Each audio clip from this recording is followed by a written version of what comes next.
নমস্কার বন্ধুরা, এএসএম কিচেনের আরও একটি নতুন ব্লগে আপনাদের সবাইকে স্বাগত জানাই। আজকে আমরা কাঁঠালের রস দিয়ে দুধ তৈরি করে দেখাবো। আপনারা ভিডিওটা প্রথম থেকে শেষ অবধি দেখতে থাকুন।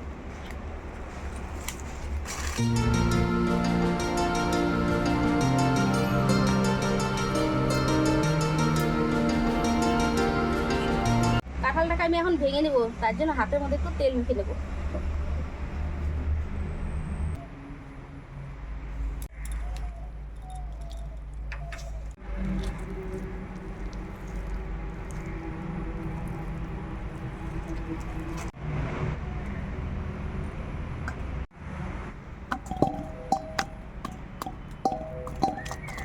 এই দেখুন আমার কাঁঠাল ভাঙা হয়ে গেছে, এখন আমি বিচিগুলো ছাড়িয়ে নেব।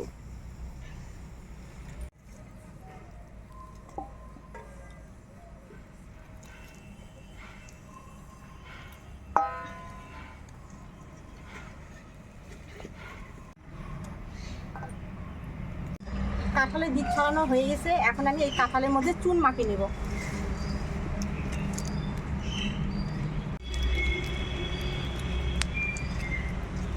এখন কাঁঠালের মধ্যে আমি এই যে এই চুনগুলো মাখিয়ে নেব।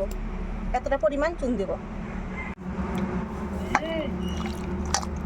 এখন আমি এই চুন মাখিয়ে 20 মিনিট রেখে দেব ঢাকা দিয়ে। এখন আমি এই সাদা কাপড়ের মধ্যে কাঁঠালগুলো নিয়ে চেলে নেব। এখন ঢাকনা খুলে দেখি কেমন হয়েছে। এই দেখুন,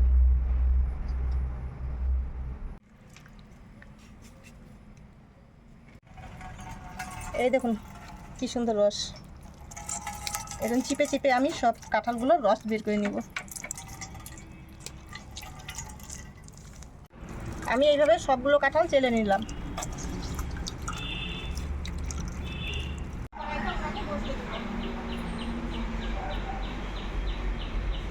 উনুন ধরিয়ে দিয়েছি, এখন আমি উনুনে কড়াইটা বসিয়ে দিলাম।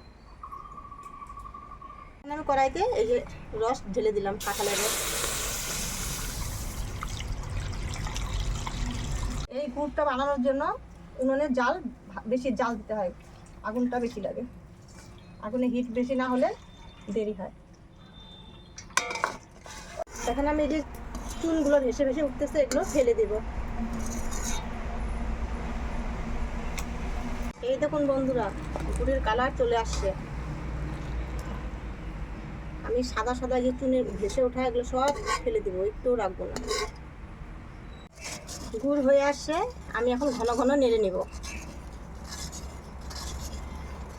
আমার গুড় হয়ে গেছে, এখন আমি নামিয়ে নিব।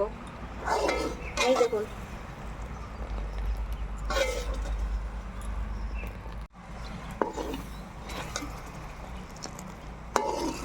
এই গুড়টা আমি টাইট করলাম না, একটু ঝোলা ঝোলাই রাখলাম।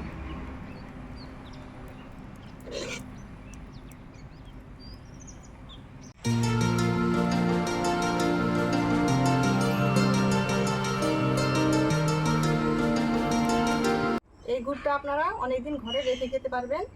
ভালো থাকবেন, সুস্থ থাকবেন। দেখা হবে আবার নতুন আরেকটা ভিডিওতে।